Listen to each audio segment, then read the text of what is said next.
Расцвели подснежники в январе месяце.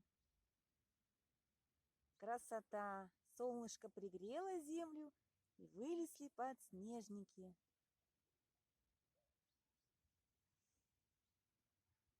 Птички поют, чирикают. Настроение сразу другое, какое-то весеннее, как будто март месяц.